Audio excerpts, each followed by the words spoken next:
Here. Mary Beth Shaw. Here. Cindy Byteam. Here. Isaiah Crowe. Here. Gary Demashki. Here. Great, I do have proof of posting. Please join me for the Pledge of Allegiance.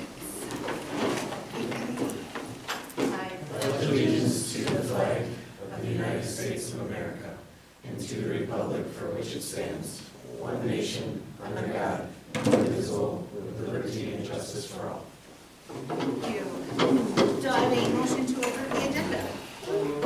Second. Thanks, Mike and James and Mike. Any questions? Hearing none, Mike? Yes. James? Yes. Barb? Yes. Mary Beth? Isaiah? Yes. Gary? Yes. And I'll say yes as well. Do I have a motion to approve the Board of Education meeting minutes of February 11th? Second. Thanks, James and Gary. Okay. Any questions?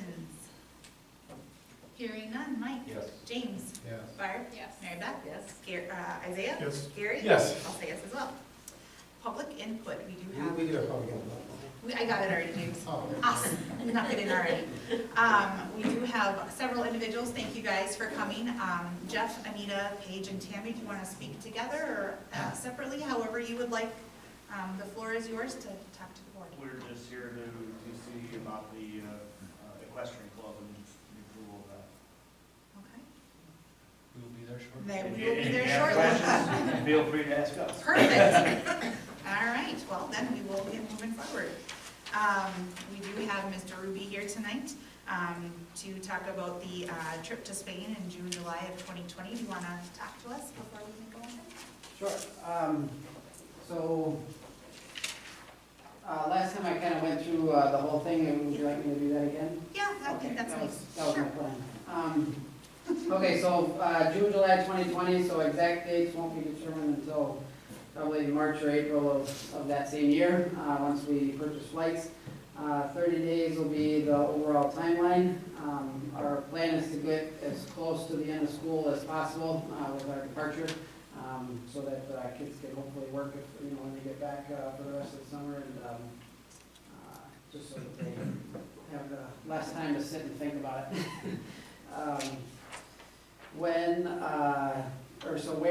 The second part there, so I put 3 places on the list there. The first one, Santiago, is, we were there for our last 2 trips, and the last 2 times we did a lot of sightseeing there. The plan this time would be to do some sightseeing as well as the homestays. That's one change that we're looking to make. Assuming that all goes through, then I wouldn't need the second one, which is Valladolid. On our last trip, we did our homestays in Valladolid, and then, like I said, traveled as a group in Santiago. But this time we're looking to make a little bit of a change there, just for the sake of simplicity, and because there are some things in Santiago that Valladolid just doesn't have. The last site there is in Portugal. We do an overnight trip, so there's 2 days and 1 night. And that's definitely a highlight for the kids, and yeah, it's a great place. It's a little bit of a trek, but the high-speed trains get us there pretty quickly, so it's pretty affordable to get there. So who is available or allowed and meets the requirements to go. So any student in Spanish and done with at least Spanish 2, if they finish Spanish 4 or Spanish 5 and are still in school, then they're also allowed to go. So I've had a couple kids that finished Spanish 4, couldn't fit Spanish 5 in their schedule, but went on a trip as seniors. And in good academic standing, and I'll be the only chaperone at this point. That's the only person I think we'll need. And because Mr. Purdy said he's not sure if he's going to be fishing in Belize every day and available to come or not, so in the event we need him, I might call him. We might have to come ashore. So how we get there, so we take a bus from Madison to Chicago. The Van Gelder, with the exception of our last trip, has been historically a very reliable transportation source. But we'll definitely go with them again. They do a good job. Fly from Chicago direct to Madrid, then trains to Santiago in the north, Then, once we're there, we'll travel by train, bus, vans around Galicia for different little excursions in our group. Then, at the end of the trip, after family stays and everything, then we'll have a train back to Madrid, spend one night there, and then fly out back to Chicago and the same bus back to Madison from Chicago. So as far as the two major parts of the trip and what it is that we do, so the first part, short excursions, like I said, in the northern part of Spain and Portugal.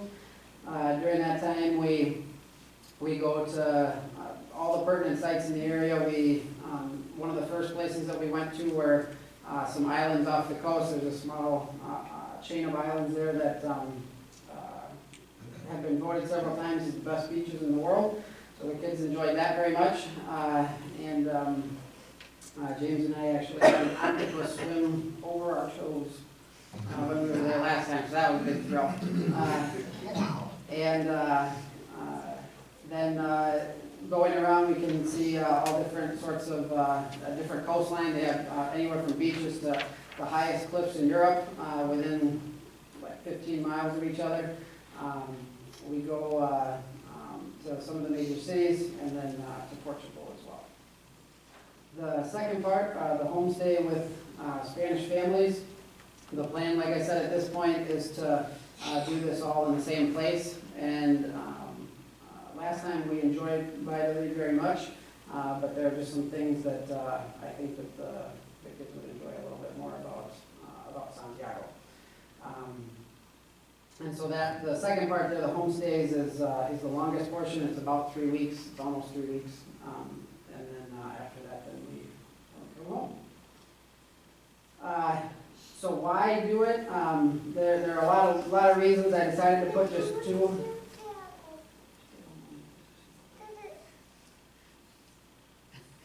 So it's a linguistic learning opportunity that very few people get. One of the things a lot of people don't realize about Spain is how many languages they speak there. Spanish is the dominant language that everybody speaks, but in Galicia, everyone is bilingual. They speak 2 languages, and we're extremely close to Portugal, so the fact that the kids get to experience 3 different languages in a very short span of time is really neat for them, especially because anybody who speaks a lot of Spanish will be able to read, if not understand, a lot of the other 2 languages. And that experience was very rewarding for the kids, and quite a few of them were pretty surprised at how much Portuguese they can read and things with a little bit of thought. So it's definitely a unique area, and it's something that the kids really enjoyed. And so in addition to language, just different cultures and different ways of life, one of the big reasons that I like going to Santiago is because it's an extremely safe place. The people are very welcoming. There are some places, bigger cities like Barcelona, for example, where tourists are not really welcomed that warmly. Santiago is not that way at all.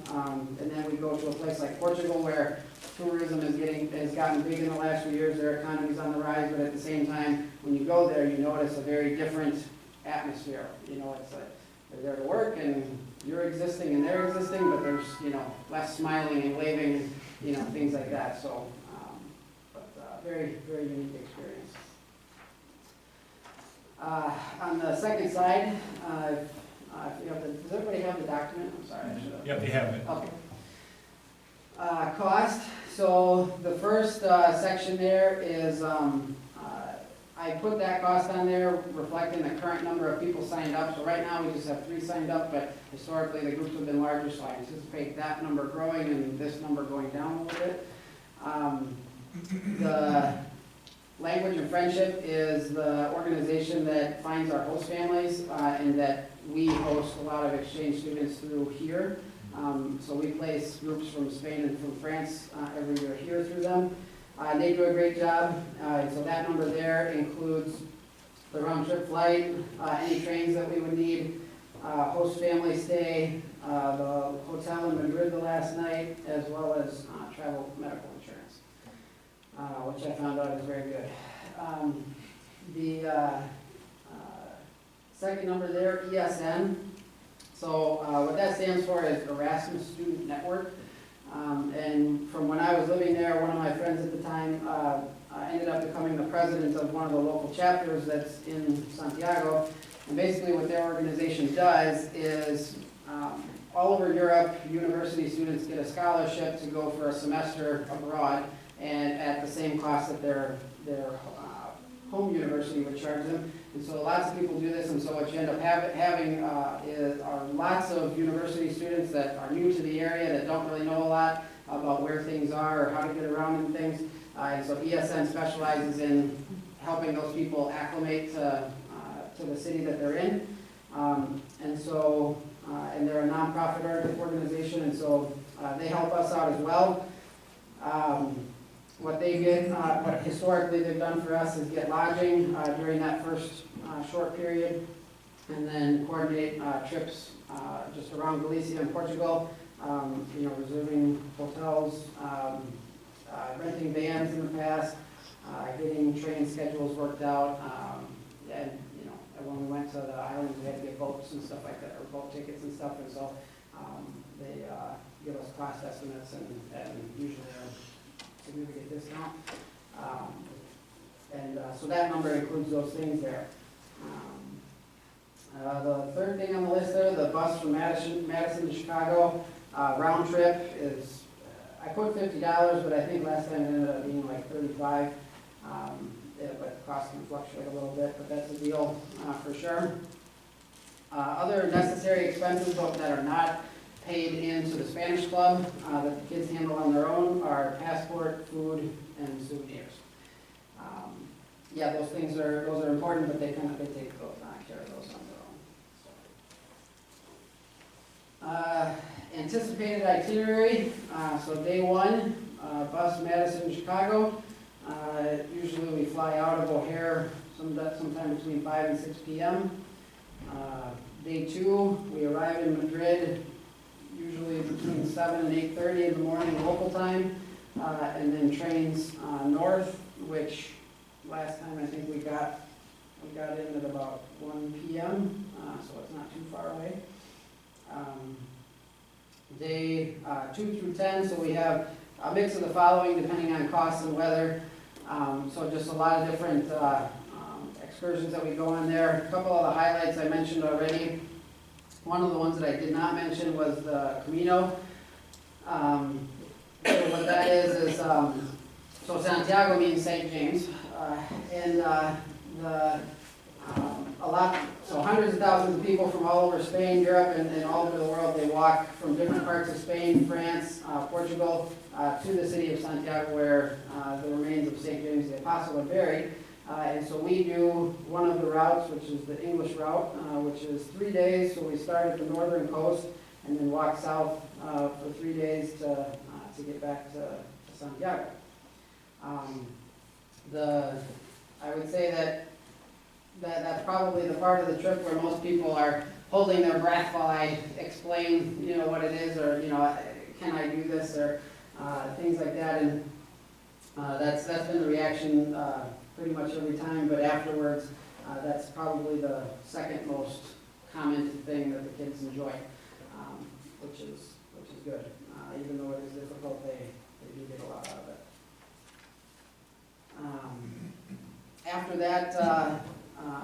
After that first period, then the family stays for the next almost 3 weeks. Day 29, so we would say goodbye to the families, train to Madrid, hotel overnight.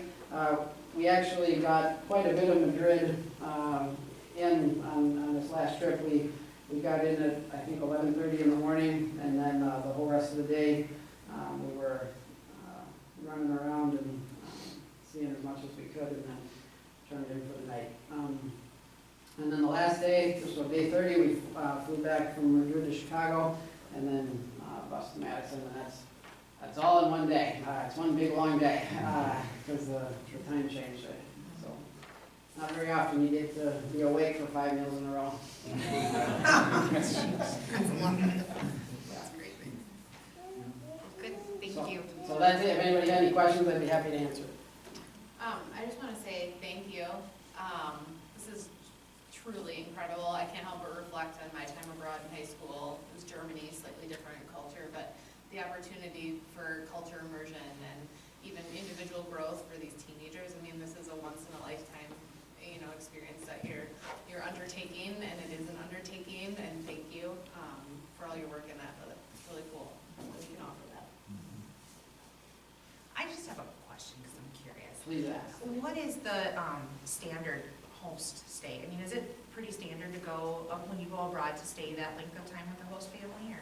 Yeah, we're actually on the short end of it. That's one of our biggest difficulties, has been convincing, or, when I first started looking it up and going into that, we, I think, are the anomaly on the short end.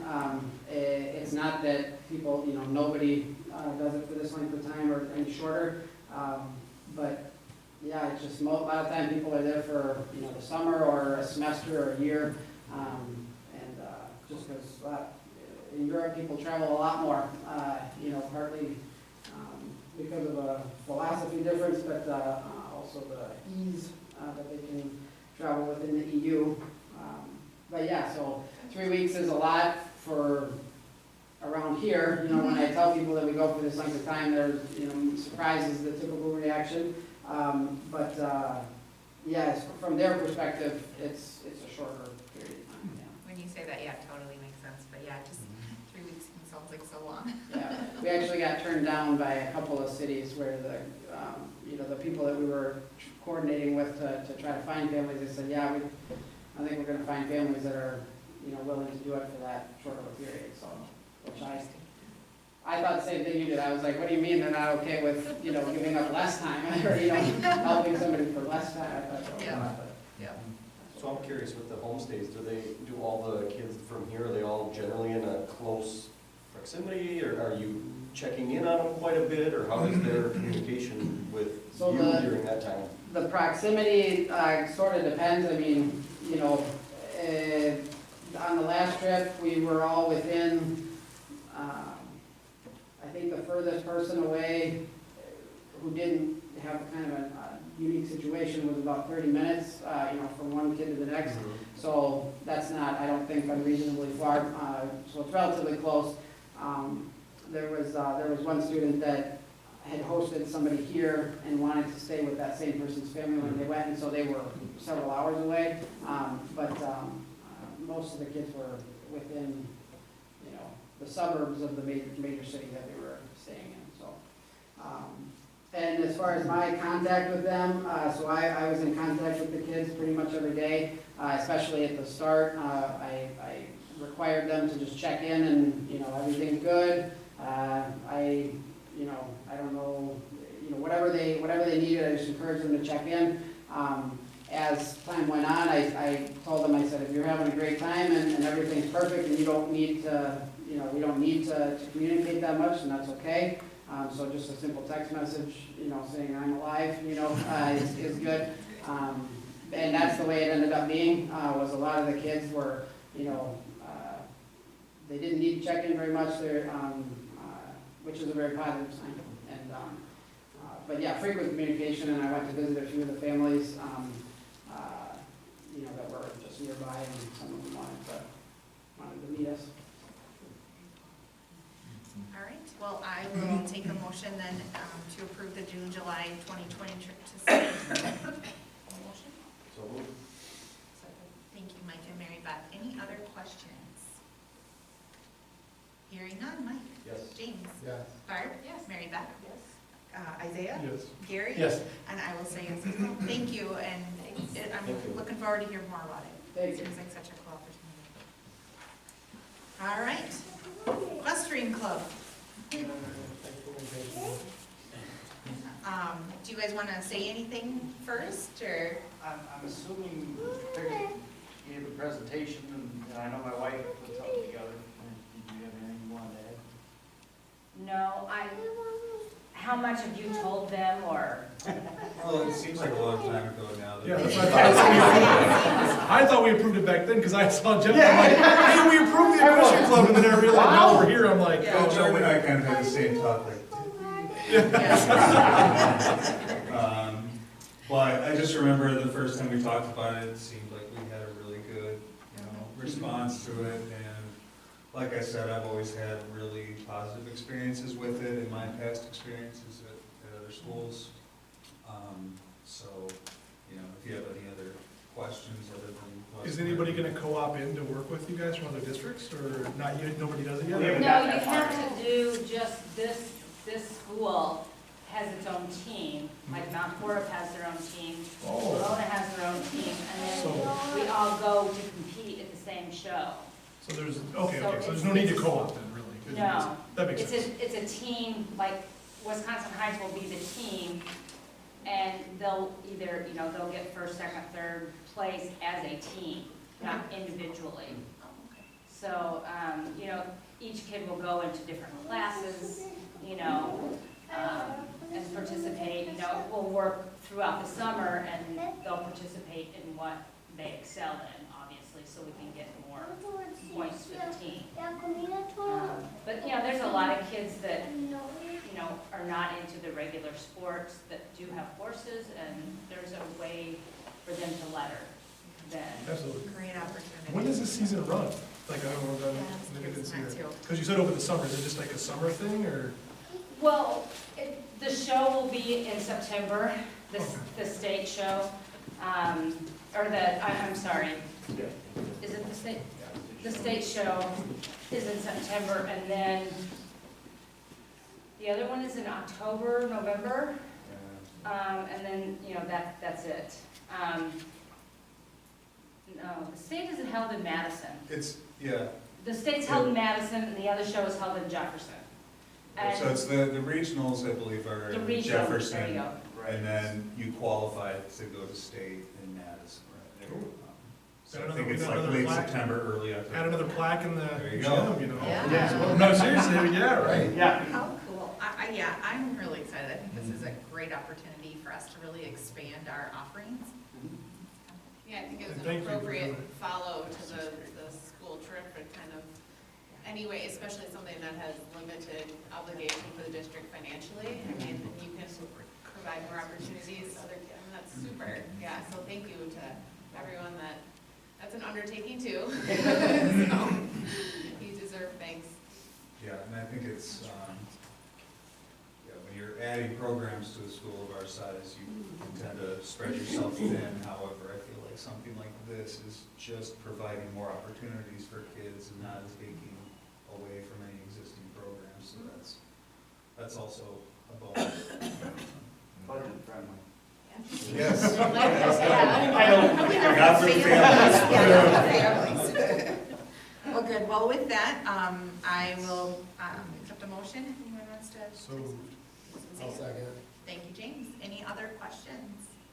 Thanks again for doing this. Thank you. All right, hearing nothing else then, Mike? Yes. James? Yes. Barb? Yes. Mary Beth? Yes. Isaiah? Yes. Gary? Yes. And I will say yes as well. Thank you, guys. Thanks for coming. Thanks for coming. Thank you.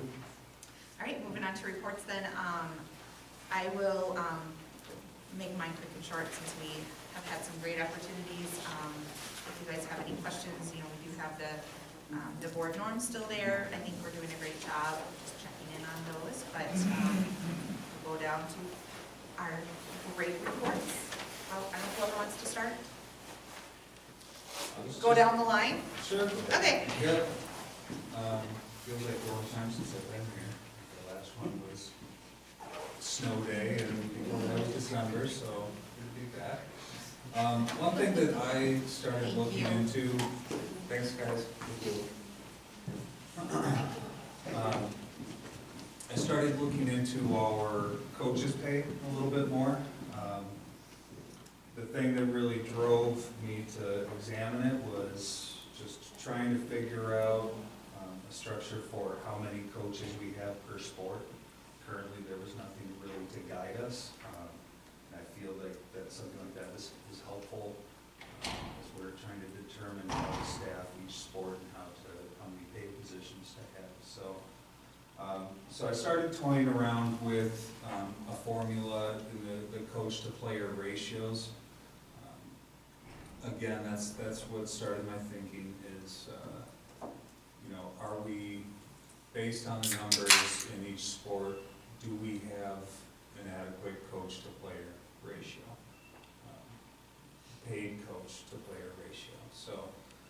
So this is really kind of food for thought right now. I want you to, just understand that this is something that I'm looking at and would like to define a little bit more. What you're seeing here is a draft. Definitely open to input on this. One obstacle here is, well, how do you define whether or not you're gonna have a JV program? And that can be tricky because I've had, small basketball programs where I've talked with the coach and I said, okay, 15 is our minimum to have a JV. And one kid quits, and then he said, okay, 14. Another kid quits, and like, all right, 13, and that's it. And I think we ended up running a JV with 11 one year. So it's, and it all depends on how many kids, how many juniors you have, how many seniors you have, how many freshmen. So you can't really, I don't think, set in stone a number, but I do want us thinking in that regard. Ideally, what I think would be optimal for paid coaches in our sport programs would be obviously a varsity head coach, a varsity assistant, and then one paid coach per week. So if you have a volleyball program that has like 3 levels, varsity, JV, JV2, you would have 4 paid coaches, varsity, varsity assistant, JV, and JV2. If you had a volleyball program with just the 2 levels, varsity and JV, then you would have 3 paid coaches. If you only had a varsity program, then you would have 2. So, again, this is a draft, this is food for thought, this is something that I would like to define so that we can make sure that we're as consistent as possible moving on in the future and just fair to everybody. We want to be equitable, obviously, with all of our sport programs, so to have some sort of formula in place, I think would be really beneficial for everybody. And then would that eliminate the need for like volunteer coaches? Well, hopefully not. No, the only reason I say this is because of just that number of, like all of a sudden you have, say, basketball, you have 13 kids and you have 6 coaches on the bench. Well, hopefully, I view it as a way to maybe reward some of our volunteer coaches who have been with us for years and give up their time, which, I always consider a miracle when you have somebody who voluntarily jumps into the fray for, especially you get with a sport like basketball, 4 months out of the worst possible time in Wisconsin to, go through an entire season, which, win or lose, they're there and they're not getting paid at all, So it could potentially be an opportunity to reward some of those volunteers, and I don't think, I've been pretty happy with the number of volunteers that we've had. No, we've had great turnout for that, that's always been a strength. Again, I view it as a small miracle, anybody wants to do that, so definitely appreciative of that. Just real quick relative to this document, we wouldn't be suggesting that this is something that turns into policy, because yes, then we're hamstrung. So this would just be something that procedurally would be out there and that we'd be aware of.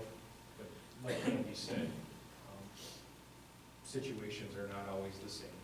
But at the same time, not having any guidance whatsoever, and then looking at certain situations that we even presently or have had in the past within the district, looking at those scenarios from an equity lens, without any guidance, it may make you question a little bit how we ended up where we ended up in some other situations in the past, with sports of similar offering, but with different numbers of coaches. So. Like soccer. Yes. Thank you, Isaiah.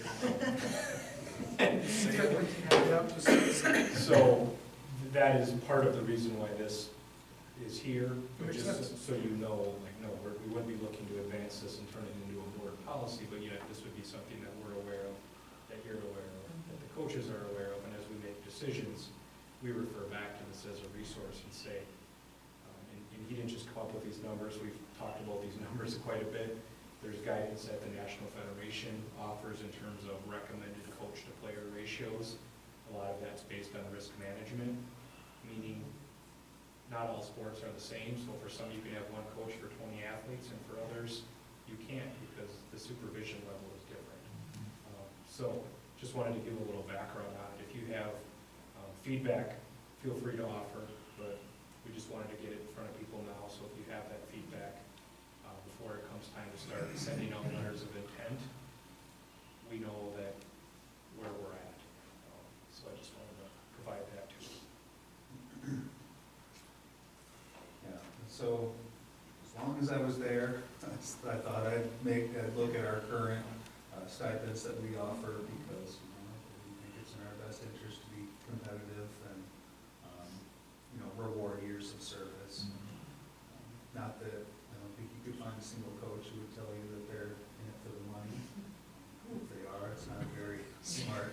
Yeah, they're not the best business Financial person. man, but- Yeah. Well, it's when you get to 10 years as a head coach, you get a $36 raise. Exactly. And I'll be honest, that's another reason Yeah. why I did it, because when you do something like that, I feel like, you might as well not even include it. That's amazing. Yeah. So I know in the past, we've had a little trouble fielding some teams and stuff because of participants. So I looked at the baseball and softball, where you can really have a team with 9. I mean, 9 is what you need to play the game. You don't need a little buffer there, Well, and I think, or? I know, I was gonna injured. again, that's part of the reason I didn't want to define anything, because you just don't know what the situation, you can't predict what the situation's gonna be like. But saying that, yes, we, play with the bare minimum is, I think, just a statement to the, how dedicated we are to the field of these sports, no matter what. So, I really don't foresee any of our major programs coming to that, level, but, still gonna knock on wood anyway. But yeah, I wouldn't be too eager to set in stone a bare minimum for a certain level. So the pay schedule that I threw out here is, I think, pretty standard. It offers a 10% increase after 5 years, 2% per year, which, again, looking at the schools in our conference and area schools and other examples is, pretty standard.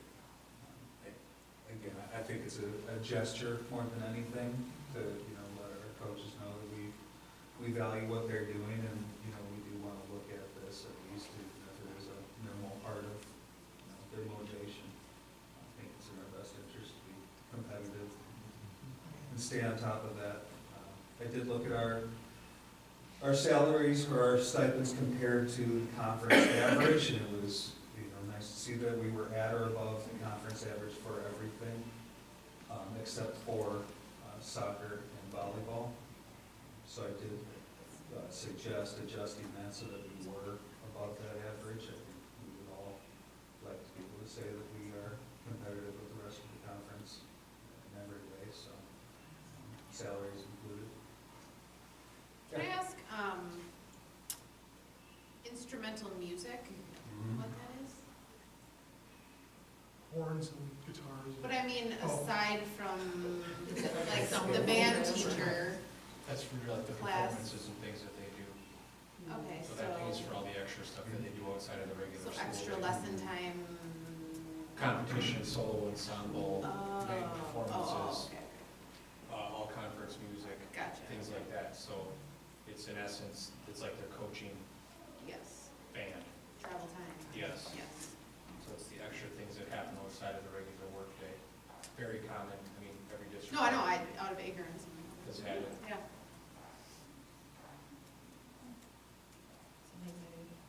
So Andy, to his credit on this one, we've talked about this for a while too, and I just said, hey, go and do the research so we can look at the comps, and he did that. And I think what he's articulated is a great message. We don't need to be number one in everything, particularly when it comes to spending money, but we don't want to be last either, because that's not the message we're trying to send here, and that's not the quality of people that we're trying to get. So we looked at competitiveness, and I feel like with what he suggested for a couple of increases on the bottom to get us into that competitive level, and then then with what he suggested for the years of service, some sort of incentive, I think that falls right in line with what we've done with our teachers, our support staff, our administration perhaps at some point. So I mean, it's rewarding that service and kind of dedication to the district with something that at least, yes, it's not $50 where it's almost like an insult to get a $50 raise after 10 years. So I appreciate what Andy did. The other piece I like of this, you know, I think this sets us up nicely, kind of like our other schedules where we probably don't have to revisit this for a couple of years because we know we're aligned, we know we're competitive, so we don't have to say like, oh, when's our next increase coming? If we take care of it now, we know it's a few years down the road. So, kudos to him. Yeah, thanks. Like it's neat and So organized. that was Andy a couple of years ago. So few things. Beautifully organized and Excel spreadsheet. Thank you. International. Right. No, this is great. I think this is a lot of work you put into it. I really think it gives us that direction and sustainability to move forward, so. I got the $1 million question for you now. Okay. So, besides the fact that everybody else is doing it, why does the high school football coach make more than the volleyball coach? Well, I think, you know, one thing Jordan touched on is that risk management, you know, there's, Training that goes into that? yeah, the number of things that can go wrong, you know, the damage that can be done physically at a. To the coach or to the kids? Oh, Maybe yeah, I've seen I mean, I'm coaches trying to do justify the both. pay part of it, it's like. Yeah, there's so many different facets to the football game, and a lot of them are physical. And, you know, to be able to manage all of that safely, you know, I think we want to err on the side of, you know, a high coach-to-player ratio. Makes sense. So, yeah. Season's longer. I mean, typically, the football season starts 2 weeks before any other season does, What is usually it? in the fall. It's good to know. So that's- Like, because if I get asked this question, I want to be able to like give a good read. Yes, I mean, their season is, right now it's August 1st, basically, football practice starts. And so they've given up the entire month of August if they're a teacher. Or if they're not, they're giving up work on everything else starting the first You of mean, we August. all get up the entire work month, August for our teachers, right? We're always working. Why do you laugh? So it is, Not everyone. so football, track, and basketball are all the higher amount. Yeah, and with track, typically, again, you see Multifaceted, I mean, there's different events. many Different tracks, tracks. with lots of different events, you tend to have higher, you know, bigger rosters with track. Yeah, the specialties, you know, pole vault, throwing, hurdles, sprints, mid-distance, long distance. That's one where you are never gonna have enough paid coaches, you're gonna rely on volunteer coaches, which we are this year. You know, thank goodness Doug Presney is stepping up and helping us out as he has for a number of years, so I've already thanked him plenty, because again, you know, that's so nice to have. It's essential to have, you know, that particular sport. You need to have a lot of bodies, a lot of coaches. And then basketball, for anybody who's coached basketball knows that it's a very long season. It's the longest season, and again, yeah, it's not a great time, and it's. What else are you gonna do? You earn every penny. Yeah, exactly, I mean, that's how you cope with winter, you know, Right. this is where I come from, but it is long, it's a long season, so.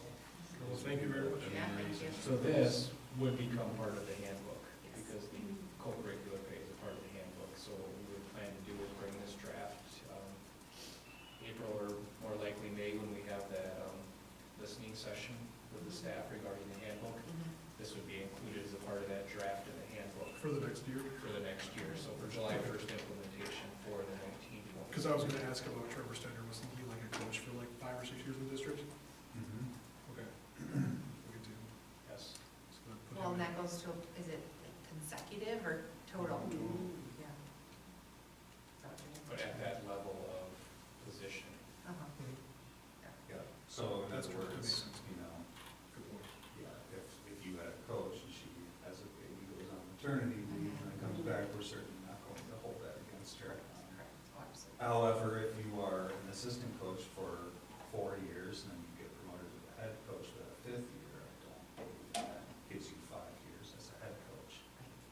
Subject to It's this, a different, different position. different classification, Yeah. so. That makes sense. It's good to know. But I think like what you said, it still lends itself the availability to open it up.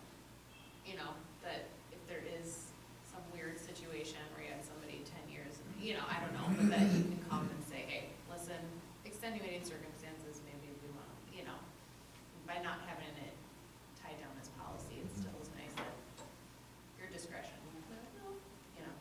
Well, if it was policy and we did have, say, a JV2 coach and it was in the policy, would we technically have to have a paid JV2 coach? You know what I mean? You'd It's vacate in the position, policy, but you'd but vacate there's the position, no, there's so no there's, work we don't available. have, I'm just curious if it's in policy, if that makes a difference by actually, you said we're not putting it in the policy though, right? Well, no, none of this would, I mean, Yeah. handbook would be as It far is as all any far of as this it would would go. But I just didn't know if it was technically a policy, if you would have to have that position if it's on the policy. Yeah, I mean, I think. I would never do that, so don't worry. Let me answer it that way. We will never have a policy that forces us to have a position. That we may not. That we may not have. Because we're not a big school that may always have that. Yeah, Mhm. no, this, Yeah. just at most formal, this will live in a handbook. And the most likely scenario that would come up similar to that maybe is you start out with a JV2 program and injuries take that program away. So, you know, most likely, depending on when that happens in the season, you know, you might be paying for a level that doesn't exist. That's kind of. So if we were low on numbers and all of a sudden a couple kids either quit or Yep. got hurt, then Yep, and that's happened, and I've actually been that JV2 coach. You help the JV coach will go help out the Help varsity. the- yeah. That's what you do. And that's how I've seen it handled, and put them to work. Any other questions for Andy? No, thanks for doing this. If not, if you have feedback in the next, I would say, couple of weeks, please offer, because we'd like to kind of advance this on through the process here the rest of the spring. Thanks, Andy. Liz? Did I choke you up? I'm sorry. We're close to Sorry. the Coach's pay choked us all. Coach's pay. coaches pay. It is, it makes me very emotional, and I'm able to sleep for extended amounts of time. It hasn't gotten better since. I was gonna say, you sound even worse, I think, on Saturday. I took to Cindy on small ensemble on Saturday. I had a little bit more, but Yeah. not so much. So I'm gonna be very quick. Brewery has been very focused on career and technical education, as you can see by the current events. So we're trying to upgrade curriculum, particularly in technical education. And Mike connected us with Stephanie Owen and the National Wood Flooring Association. They have prepackaged drop-ins for week curriculum, teaching kids how to lay wood floor. And so it is awesome. It is so cool. That is so neat. Like, can I sign up? I know, Like, we're not only a floor. So we're gonna send Mason and Coach to St. Louis in June to be trained. And so he'll be able to come back in the fall and teach that as part of his construction class. Yeah.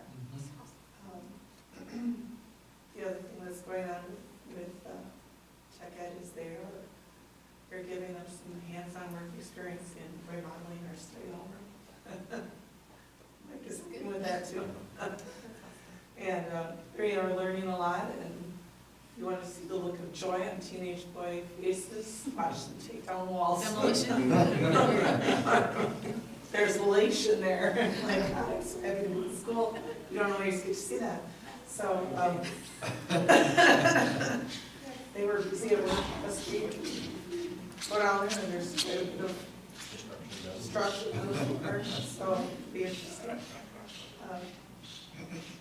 We also had our first technical advisory board meeting, and I think we're gonna, that's gonna be a really helpful organization in encouraging not only our tech ed program forward, but also I think technology use in general 6 through 12.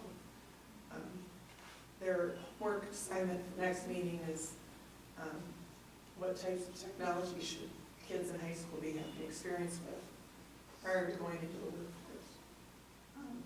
So that'll help, I think, with our whole technology discussions 6 through 12. We're gonna pilot 2 kids in youth apprenticeship next year. One in welding and the other in, just squeezed it out, at plastics engineering, with engineering. So they are, I call them my beta test children because we're gonna use them as guinea pigs to work out the kinks in the program next year and so that we can offer to more students in next spring. And we are still waiting on raw enrollment numbers because of all the snow days and the interruptions, so hopefully by the time we start to in March, I'll only have my voice then. I'll have numbers for you too, in sections, so it's been busy February and we get through. And we had the ACT last week, so, and the work keys on Wednesday and Thursday. And kids were great, we had great attendance and engagement, so I only had to give the evil eye a couple times on Wednesday. And mouth, really? To a couple of kids. And that, it was good. Awesome. Any questions for Liz? Only short ones allowed. Sorry. We're trying to take care Well, of I her. actually just have a question in general. So the days, the snow makeup days, is that on our website anywhere? I know you sent out the emails, but if somebody wants to like go and look. No.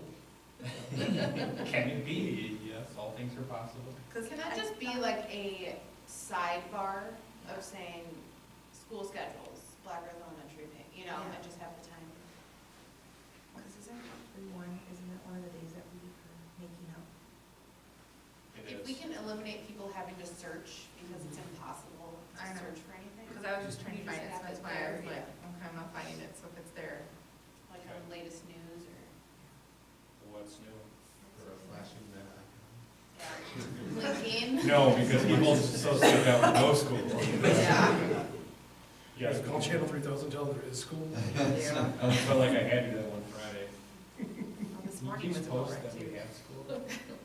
Yeah, we can put that on the what's new section. All right, now for something completely different. So the highlights that I had for Pupil Services were the Child Development Fair, which happened on Monday. We screened 39 kids ages 2 to 5, and it compares to 42, which we had last year, so we're right in that same ballpark. And it meets our federal obligation for child find. And I've been part of a child find before, but not a child development fair. So child find is where you really invite families that might have concerns, and you have a lot narrower of a group that you're screening, and sometimes you miss kids. So having a tradition of doing a child development fair is terrific, because then you have families of a wide variety, the families that might have concerns, they don't feel like they're standing out and going to something that their neighbors are not. So I really like the tradition of a child development fair. A lot of people contributed. So Lions Club helped out with vision screening. We had our school nurse do hearing screenings, special ed staff, and then a couple people that I really want to recognize. So Becky Schutz and Julie Horner did a lot of preparation for this. We're physically setting it up to, when you have that age range, the ages and stages questionnaire is based every 6 months. So they have to actually, have the kid determine the birthday, determine how old they are, and then the family makes an appointment and they come in. So there's a lot of work that goes into making sure things run smoothly. And based on the feedback that we got, people both last year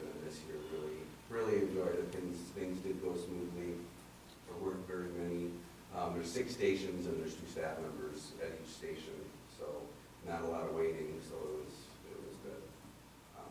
Yeah, and then we had vendors, so community vendors, and, you know, an area of improvement probably to get a few more community vendors and maybe do something a little bit different in that room, like having some high school volunteers, because it is on PD day, so the high schoolers are off, to do crafts with the kids, or something that draws a little bit more attention to that area, and it's not just tables where the adults walk through.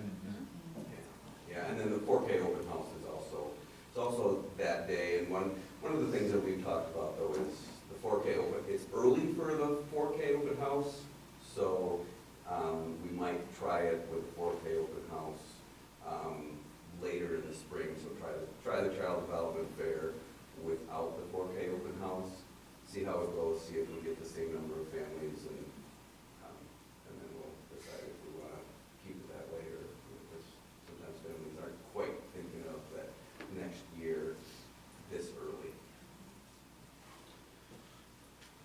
Any questions about the child development fair?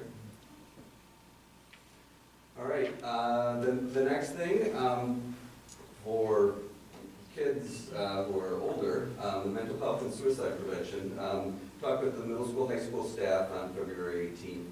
And one of the things that we're in our suicide prevention efforts were the Hope Line and their ID-sized numbers that students will have that they can just put it on their ID, put it on the back of the cell phone, and this actually came out of Mount Horeb. So Mount Horeb has a student wellness group, and Mount Horeb had several suicides within the last 3-4 years, and this was something that they worked with, you know, some mental health professionals. So some of these numbers have, you know, were suggested, in particular like the LGBTQ, that has the highest suicide, both attempt and suicide ideations is kids who are struggling, not knowing how to come out, who to tell.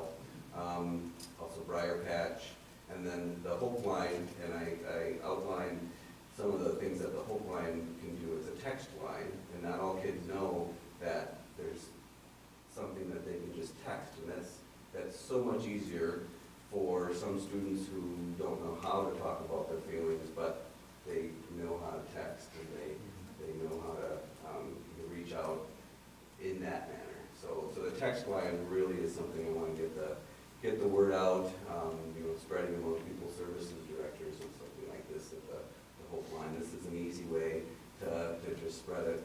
We have staff members that are posting that you are not alone, things around their classrooms, and then in areas of the school. So it's something that, hopefully will spread. And then the last one there, the Dane County Sheriff's Office, that's the non-emergency line. So. James's cell phone?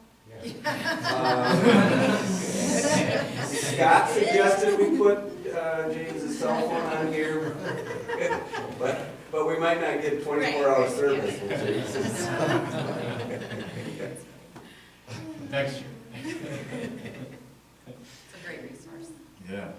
So when they text in, do they somehow track if it's the same child's, you know, like a lot of times, or is it just on, you know, in that moment there's like a response, or, you know, is somehow my phone number conversation tracked, so where they can say, oh, this child has reached out And 10 multiple times, times, or, you know, do you get what I'm asking? Yeah, I do, and that's a good question, because I've looked on the website. It's actually the Hope Line is based out of Kaukauna, Wisconsin, and it's somebody who has had quite a bit of experience as a counselor and a suicide prevention expert. So that would be a question that I think it wouldn't be something that they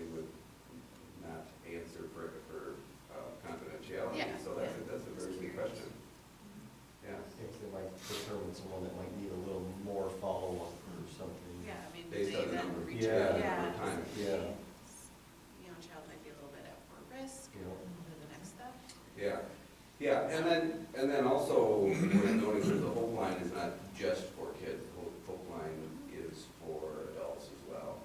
And they have- Oh, yeah. What's that? Yeah, is that for parents and? Yeah, yeah, yeah. Yeah, that's really cool. Very cool. Yeah.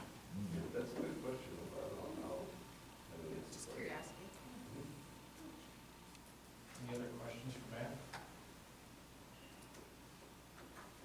All right, thank you, Matt. Just a couple quick highlights relative to some recent meetings. District leadership team talked about a variety of things, our makeup days, which is one thing we just brought up here, just kind of keeping them informed in terms of what we're doing. Professional learning communities, one thing I wanted to share with the board is right now we're soliciting interest for the PLC Institute. So last summer we sent 10 staff members to the PLC Institute in Madison. This summer the closest one is in Lincolnshire, Illinois, which is actually the birthplace of PLCs. So that's kind of a neat event as well. So we had put out a message regarding attendance at that in July. And we've got about 6 or 7 staff members who have said that they're interested in that. Then Liz and I had a conversation at the end of last week because one of the grants that she had applied for on our behalf, we've got some monies that we have not spent and we don't know that we have a great purpose for that money. But it's grant money, so if we don't spend it, we lose it.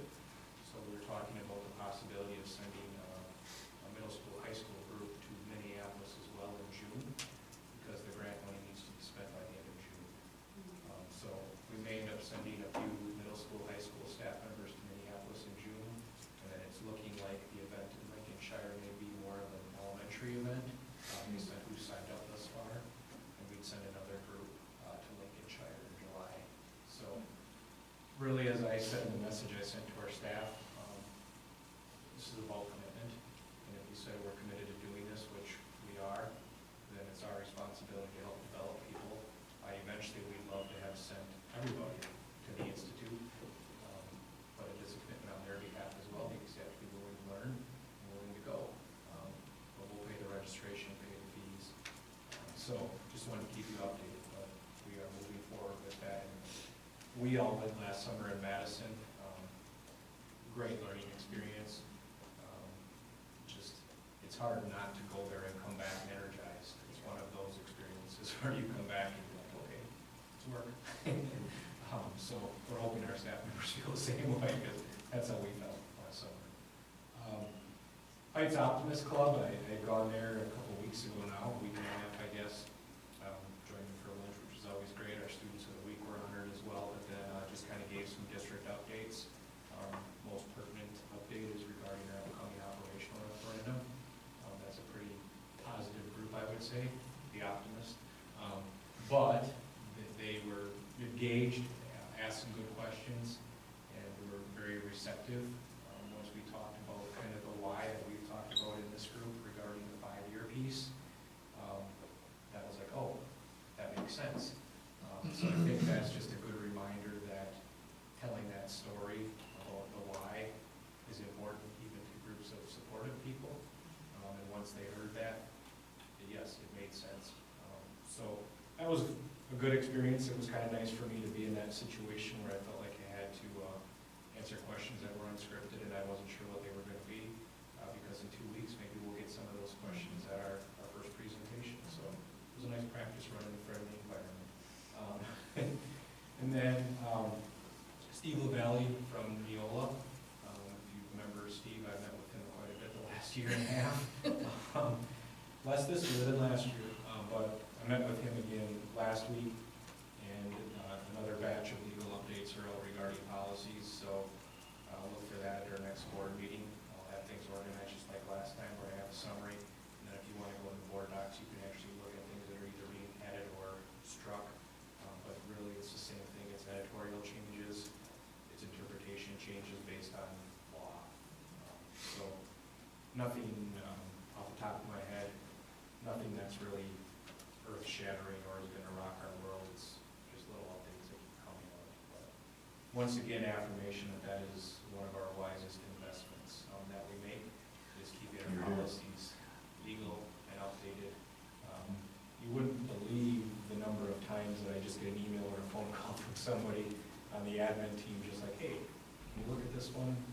What do you think? And then we talk it over, but to have that stuff on board docs and to trust that it's up to date, it's a very reassuring feeling, versus what we perhaps had prior to last year. So, good investment, board. Any questions on anything relative to what's going on? All right, I'm good then. All right, committee reports, Dr. Yeah, the PR committee just met prior to here. We spent a lot of time talking about the one-year future search event that is going to be held on April 18th. We kind of talked about the intent and what the specific meeting is going to look like, and I think we'll share that closer to the date of when we actually know and can lay it out for you.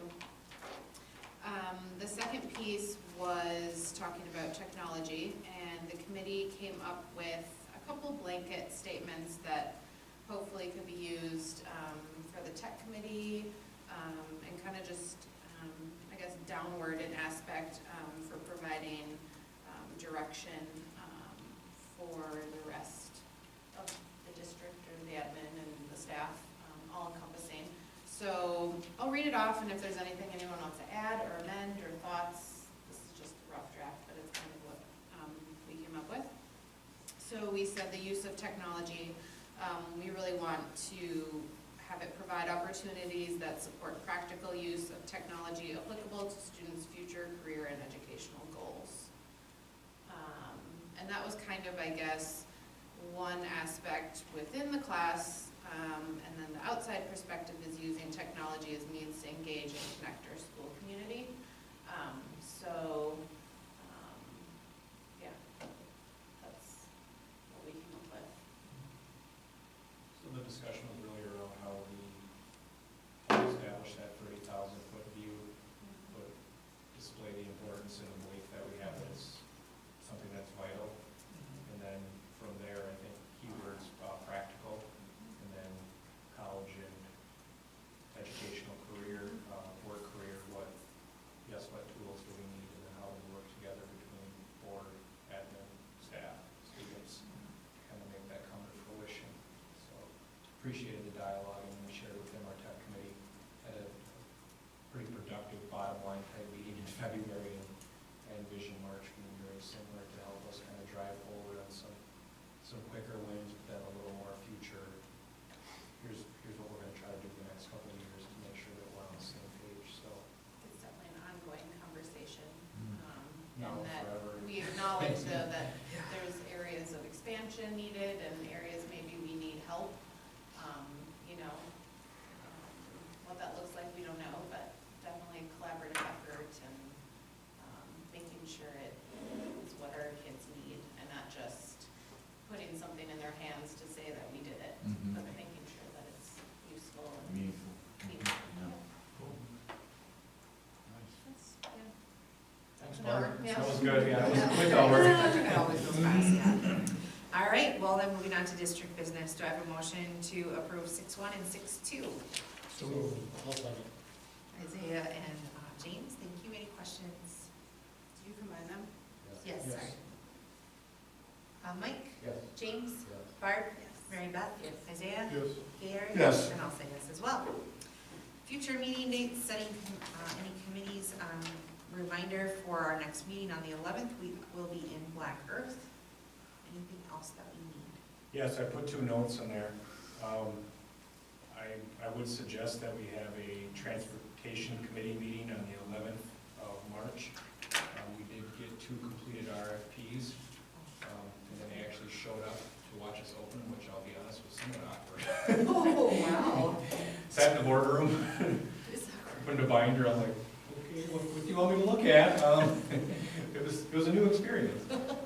So it was very interesting. Did they expect you to say anything? Or I'm you not just sure. glanced over? I mean, we put in our proposal what we Right. put when we would have them be open to buy, but I Yeah. did not expect people to show up at the district office to watch the unveiling. Right. But we did. Cheryl took notes, I opened them. Like I said, it You was want a like new a Christmas experience. present? I've always wanted one. Actually, I think I was half amazed the Optimist meeting, yes, that's where it was, I was at the Optimist meeting. And I walked to the door and here were these two people, I was like, well, hello. And she's like, Cheryl, who's here? She's like, oh, that's for the transportation bids. Oh, let me get ready.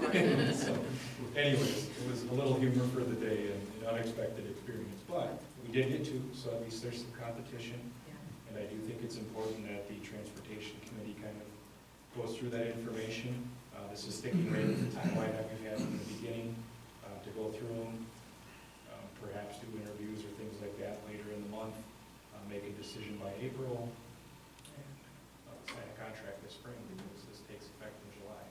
So, Buildings and grounds, that's, and, who clarifies on I will tell you in a you want, second. and then you want to meet at 5:30? yep, So it's Mike, Barb, and James. So we're gonna meet still at Black I Earth. was just about to say that's not me.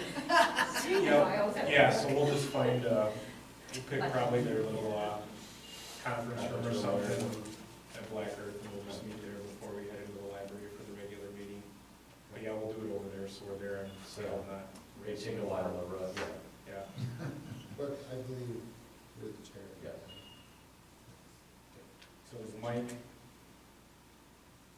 Mike, Three of us. Barb, and James, okay. But Mike is the chair. and Mike is chair. So we can Thanks show for up pointing that out, later.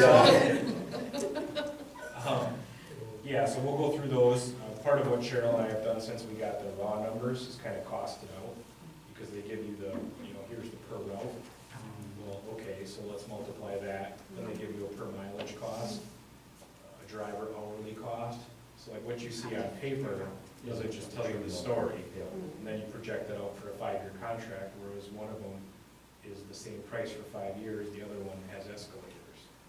Well, James was talking about some of the other ones that we heard about that had, where they only did so many after-school events, and then the extras were charged on top of that. So it's kind of a. So that's part of what we're going through right now internally, is a true costing versus, yeah, if you look at the one sheet of paper, the decision would seem really easy, but the further you get into it, it's actually coming out where it's nearly identical. So it's quite the scenario, because the first blush is like, oh, that's an easy choice. But then as you dig in a little deeper and project it out for 5 years, it's much closer. So stay tuned. And then the other note that I put on there was May 27th is Memorial Day. Yeah. And we don't have to decide today, but we at least should start to consider, are we gonna do a second meeting in May? If we are, when are we gonna do it? Or do we think at that point the machine's gonna be so well oiled that we can survive on one meeting in May? Feels well oiled. I think in the years past, we canceled it. I believe last year we did. I like, I think, yeah, I know last year we ended up scheduling a special meeting, but that was because we were inviting our all-star admin crew. Who was all more than happy. We will have to hire no admin this year. If there's one, there will be two, because I'm going with whoever leaves, so. Well, for now, we will plan to cancel the second meeting in May, and if a need arises, we can always reschedule. perfect. All right. Noted. All right. Do I have a motion to adjourn to executive session pursuant to Wisconsin statutes 19.85, parentheses 1, parentheses C, for the consideration of employment, promotion, compensation, or performance evaluation data of any public employee over which the governmental body has jurisdiction or exercises responsibility. When executive session ends, the school board meeting is adjourned. So moved. Second. Thanks, James and Mike. Yep. James, or Mike? Yes. James? Yeah. Barb? Yes. Mary Beth? Yes. Gary? Yes. Isaiah? Yes. Yes, and I'll say yes too. All in one. Are we back there? Yep. Oh, sorry, district office.